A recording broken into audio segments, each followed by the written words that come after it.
morning, students. Today let us study about the working of neural networks and the various types of neural network. We can have 6 types of neural networks, right? And each one has its own advantage and disadvantage, and also can be applied to various fields. Let us see more about it. First, let us see the key takeaways for today's session. So firstly, we'll have a brief introduction about neural networks, which is also called as ANN, artificial neural networks. Then let us see about the internal structure of artificial neural networks. Then we will see the various types of neural network, then advantages and disadvantages, followed by certain assignments. So neural networks, as I discussed in the last section, are basically very useful machine learning algorithms, and they are basically modeled like our human brain. The way our brain works, they're trying to work in a similar manner, and they do consist of a lot of neurons. Our brain consists of a lot of neurons. So similarly, even the artificial neural network consists of a lot of neurons. These are basically termed as small computers which do a lot of processing. And there are various types of neural networks, and as I told you, each one has its application in various fields. Now let us see more about them. Firstly, let us see about introduction to ANN. Right? So artificial neural network, or ANN, right, is an efficient computing, and it's basically a system where the central theme is borrowed from the analogy of the BNNs, that is biological neural networks. It works in a similar fashion as our brain works, right? So ANN are also named as artificial neural systems, or parallel distributed processing systems, or connected systems. Now this is basically an internal structure of artificial neural network. It has the input layer. The yellow color shown is basically the input layer.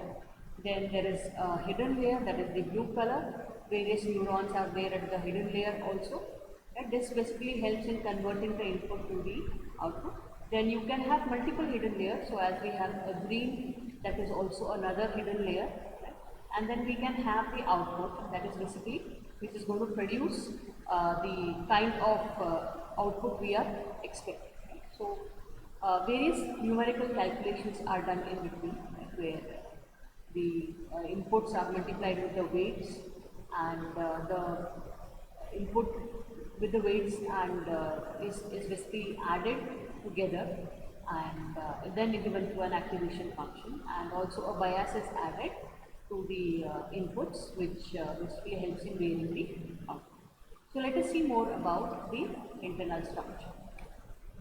So here you can see different inputs are given, that is basically termed as the classification phase here, and here we have x1 as one of the inputs, and the weights is multiplied with it. So similarly you have x2 and the weight multiplied, and similarly you have multiple inputs, right? This is basically termed as the input layer. Then you have the hidden layer, right? You can have multiple hidden layers.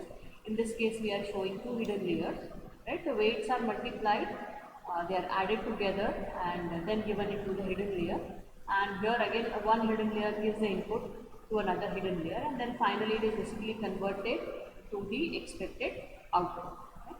So bias is also given. Bias will basically help in changing the output. If you want to vary certain output, that can be done. Now the input layer, as the name suggests, right? So it accepts input in several different formats that is basically provided by the program. Then you have the hidden layer. So this hidden layer is present in between the input and the output layers, and it performs all the calculations to find the various hidden patterns which are available and the various features that are available in the given system. Then we have the hidden layer basically, which I told you is helpful for converting the inputs to the outputs, and there can be more than one hidden layer, and this contains basically the summation and the activation function. Then we have the output layer, that is the final layer, and the input basically goes through a series of transformation using the hidden layer, which finally results in output that is conveyed using this layer. So it also contains the desired value, that is values that are already present in the output layer to check with the values generated by the previous layer. So it may also be used to improve the end results. Now the artificial neural network basically as a tool takes certain inputs and computes the weighted sum, right? That is termed as summation of I equal to 1 to n. Wi is the weights and into xi, that is the different input, plus the p, that is the bias, right? So it is the weighted sum of the inputs and it includes the bias. So this computation is basically represented as it is shown in the formula, that is summation of I equal to 1 to n. Wi into xi plus b. B is the bias. So it determines basically the weighted total, and that is passed to an input, pass this input to an activation function, right? And this basically produces the output. So activation function basically chooses whether a node should fire or not. So whether it should produce the output or not.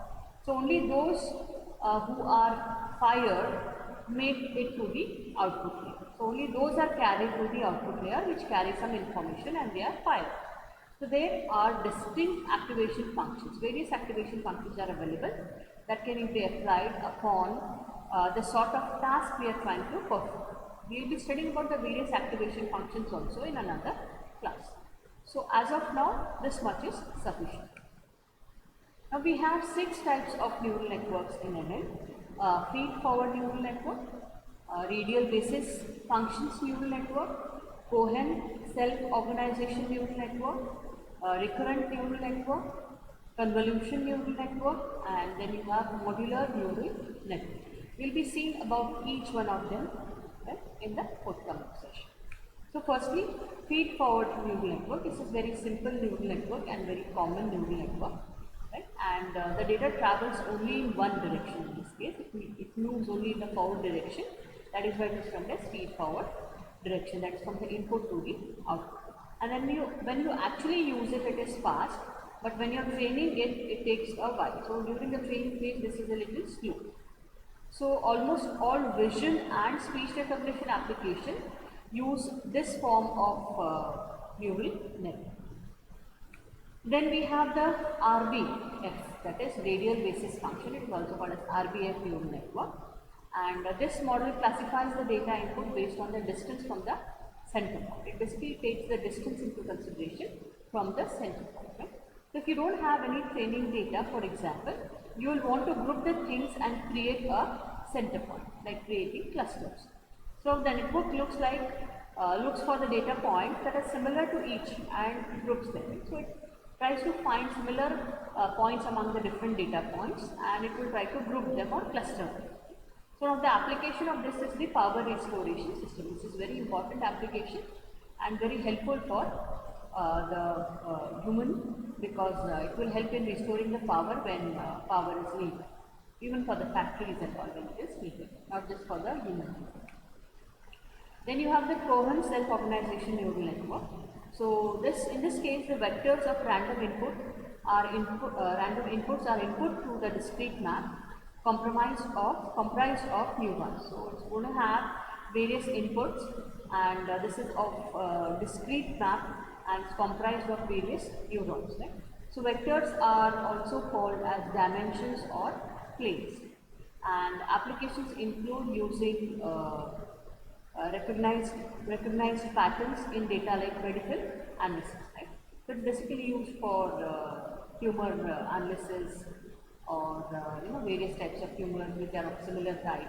Tumors could be in your brain or any part of the body. So it's basically very helpful in medical analysis.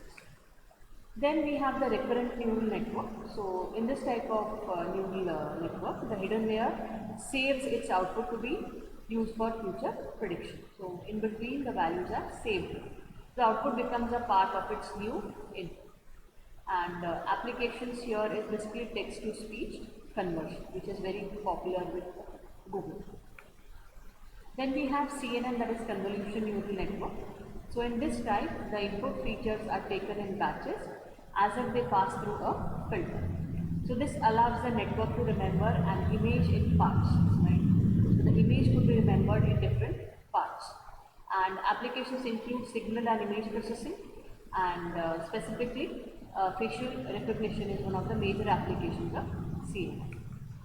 Then you have the modular neural network. So this is basically having a collection of different neural networks that are working to get the specific output. Right? So this is cutting edge and is still in a research phase. Now there are various tasks that are performed by the neural network. As we saw, various neural networks are there, various types of neural networks are there, and they can perform various tasks. Right? Like for example, translate text, identify faces, recognize speech, read handwritten text, and control robots. So these are some of the tasks which are very common for neural networks. Now let us see the advantages and disadvantages of neural network. So firstly the parallel processing capability. So artificial neural networks have a numerical value that can perform more than one task simultaneously. So multiple tasks can be performed at the same time. So it basically has the capability of processing multiple processing at the same time. Right? So it can perform parallel processing activity at the same time. Then you have storing data on the entire network. So data that is used in the traditional programming is basically stored in the whole network. Right? It's basically stored on the entire network. So it's not stored on a device. So the disappearance of a couple of pieces of data, if at all some data basically disappears from the network, maybe at one place, right? It doesn't prevent the entire network from working. So it's basically very robust and can tolerate the fault. Then the capability to work with incomplete knowledge, right? So whenever there is less knowledge or incomplete knowledge, still it can perform in a better manner. Right? So after the training of ANN, the information may produce output even with inadequate data, as I said, with less data. So the loss of, excuse me, the loss of performance here relies upon the significance of missing data. So the performance of course might degrade a little, but still it is going to perform. Right? So having fault tolerance, so extraction of one or more cells of the ANN does not prohibit it from generating the output. Right? So it can produce the output even if some of the cells are not working properly. Right? So and this feature makes it very network fault tolerant. And it can have a memory distribution. Right? So for an ANN, it is possible to adapt, right? It is able to adapt, and it is very important to determine the examples and the encouragement the network according to the desired output. Right? So that is basically done by demonstrating these examples in the network or to the network. So the succession of the network is basically directly proportional to the chosen instances, and if the event can't appear to the network in all its aspects, it produces false output. Now as it has advantages, it can also have disadvantages, right? So assurance of proper network structure is very much needed here.